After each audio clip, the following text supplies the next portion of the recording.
The Girl with Matches by Hans Christian Andersen. It was terribly cold and nearly dark on the last evening of the old year, and the snow was falling fast. In the cold and the darkness, a poor little girl with bare head and naked feet roamed through the streets. It is true she had on a pair of slippers when she left home, but they were large, so large indeed that they had belonged to her mother, and the poor little creature had lost them in running across carriages that were rolling along at a terrible rate.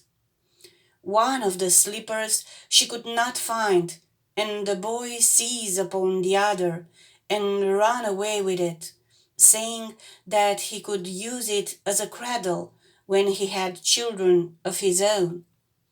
So the little girl went on with her little naked feet, which were quite red and blue with the cold.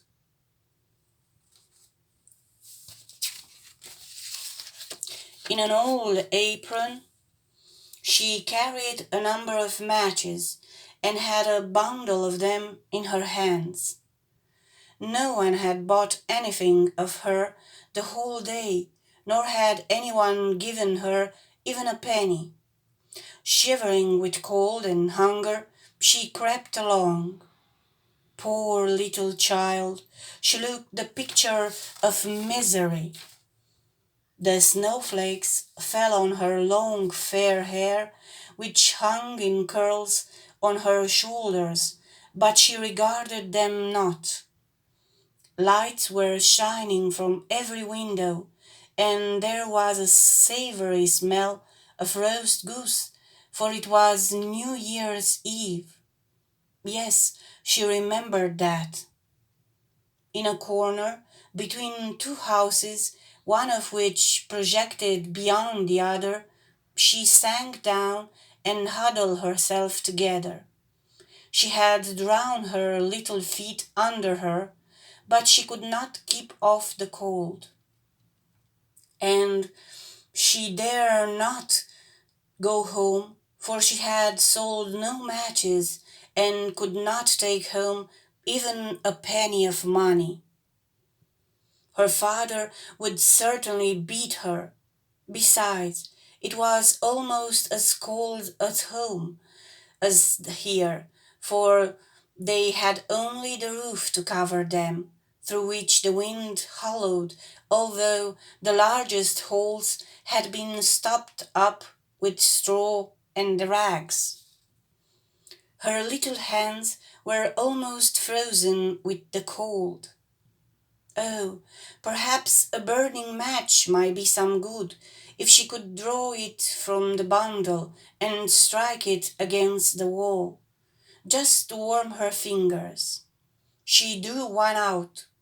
Scratch! How it sputtered as it burned! It gave a warm, bright light, like a little candle, as she held her hand over it. It was really a wonderful light.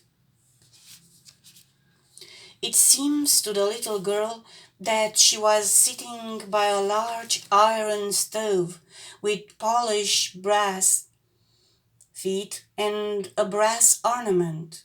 How the fire burned and seems so beautifully warm that the child stretched out her feet as if to warm them when the flame of the match went out. The stove vanished, and she had only the remains of the half-burnt match in her hand. She rubbed another match on the wall. It burst into a flame, and where its light fell upon the wall it became as transparent as a veil, and she could see into the room. The table was covered with a snowy white tablecloth, on which stood a splendid dinner service and a steaming roast goose, stuffed with apples and dried plums. And what was still more wonderful, the goose jumped down from the dish and waddled across the floor with a knife and fork in its breast to the little girl. Then the match went out, and there remained nothing but the thick, damp, cold wall before her. She lighted another match, and then she found herself sitting under a beautiful Christmas tree. It was larger and more beautiful decorated than the one which she had seen through the glass door at the rich merchant's. Thousands of tapers were burning upon the green branches, and colored pictures, like those she had seen in the show windows, looked down upon it all. The little one stretched out her hand towards them, and the match went out. The Christmas lights rose higher and higher till they looked to her like the stars in the sky. Then she saw a star fall, leaving behind it a bright streak of fire. Someone is dying, thought the little girl, for her old grandmother, the only one who had ever loved her and who was now dead, had told her that when a star falls, a soul was going up to God. She again rubbed a match of the wall, and the light shone round her. In the brightness stood her old grandmother.